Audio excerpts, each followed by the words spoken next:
Hey guys, welcome to another video from Historic Militaria.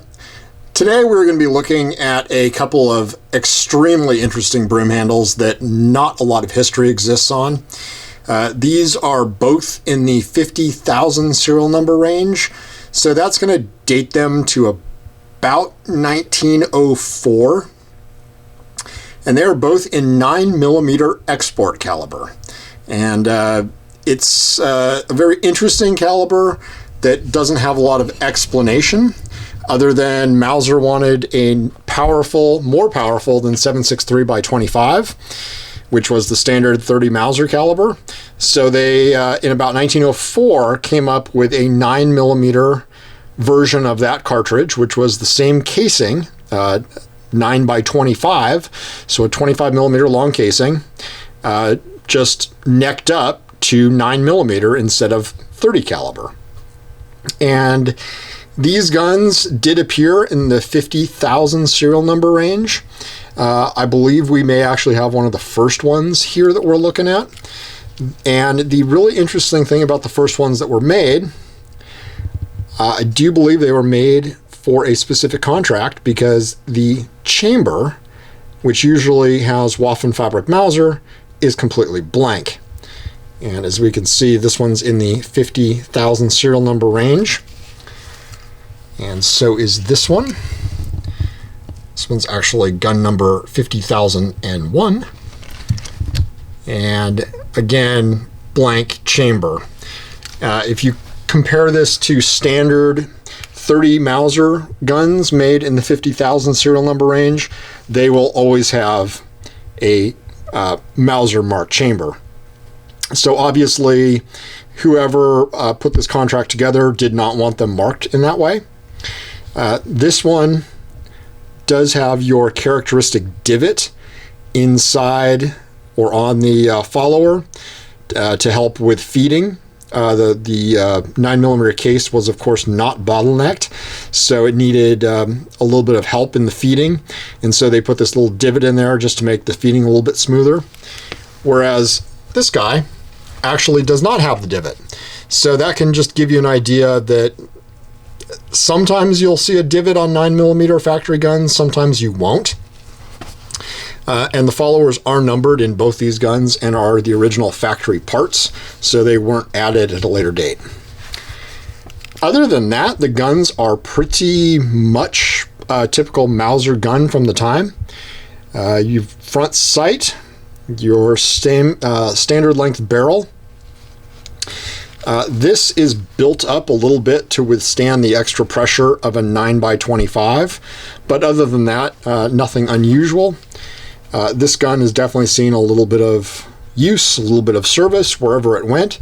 I will say again, there are no records on who ordered this contract of them. But generally, the 9 export was intended for the South American, African, and Asian markets. So my guess it would be somewhere around, in one of those places.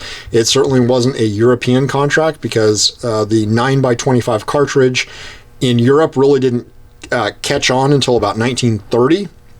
When a lot of submachine guns started using it. You had like the Solothurn came out with a few. Hungary used it as a standard caliber. I believe the MP28 had a version that you could order in that caliber. So these are extremely early guns, around 1904. Really no one else was using this cartridge. They only went to Mauser Broomhandles at that time. And as you can see, your standard 1 to 1,000 sight, and your standard cursor there, and with your standard markings, and your panel milling is going to be the same. Everything externally about this gun is going to be the same as a 30 Mauser. There are no external markings. Their grips are certainly the same. Nothing says this is a 9mm gun, which is kind of interesting. You would think they might make that a little bit more clear. Again, cut for a shoulder stock. Your serial number, as is typical Mauser fashion, is repeated These are early type hammers, so they are not marked with the NS at this time. The NS came in right about World War I, and these are just standard early small ring guns. Small ring because the small ring. If you have any questions about hammer types, we'll do a video on them at some point, but you can also see a large ring hammer video that I have posted. Check our other content. Flip this guy over. You've got your standard Mauser marking on the side here, and really no other interesting marks whatsoever on this gun. Certainly no proof here. By this time, the Ulm proof mark was no longer being put on the guns. And other than that, this is a very standard looking Mauser.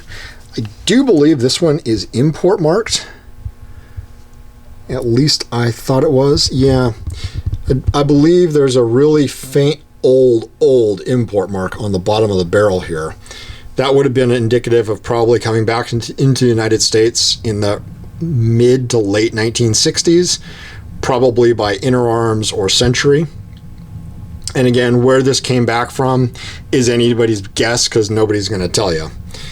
I have heard that these may have come out of the Near East. Whether or not that's true, really no way to tell.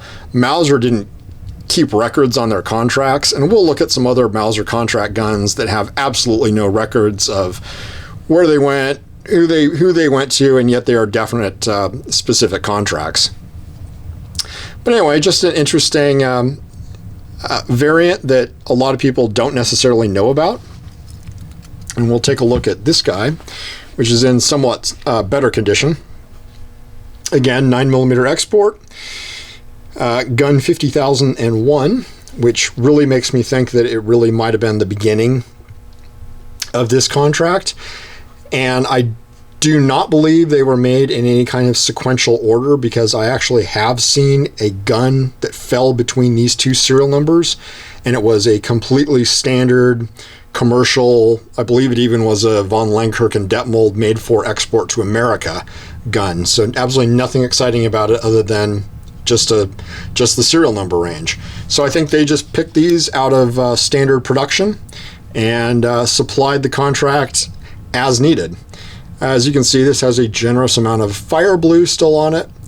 It's lost most of the fire blue on the long extractor, which they were still using on these at this time.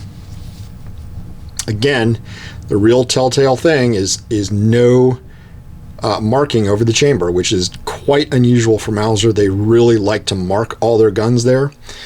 Your serial number is in the typical place, your crown U, and everything else is very much the same as any other broom handle.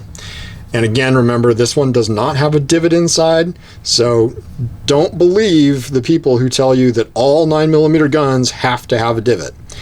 I will say that if you do see a 9mm gun that does have a divot in here, and your parts do match in here, you are most likely looking at a factory 9mm gun. So that's just a nice way of telling, but just because it doesn't have a divot, don't sit there and go, oh no, this can't be original because all of them have a divot. Well, they don't.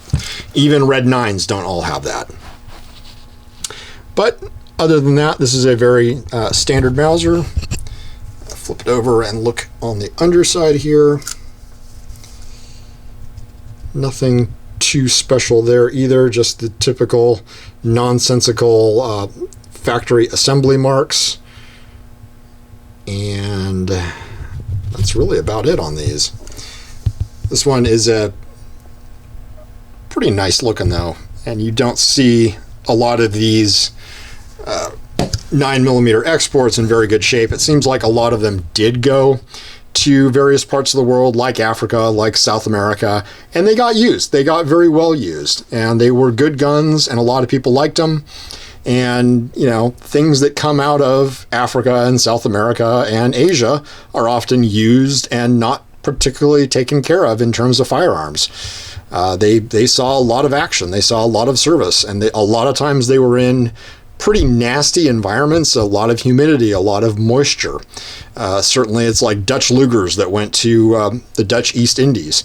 Pretty terrible shape in general because of the conditions that they were being used in.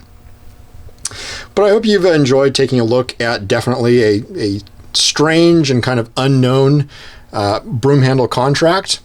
Again, you will see other 9mm exports made up until about 1914 in different serial number ranges and sometimes just kind of randomly on their own. There aren't necessarily blocks of them. They just kind of seem to make them to order. But this seems to be the only contract that actually was a contract.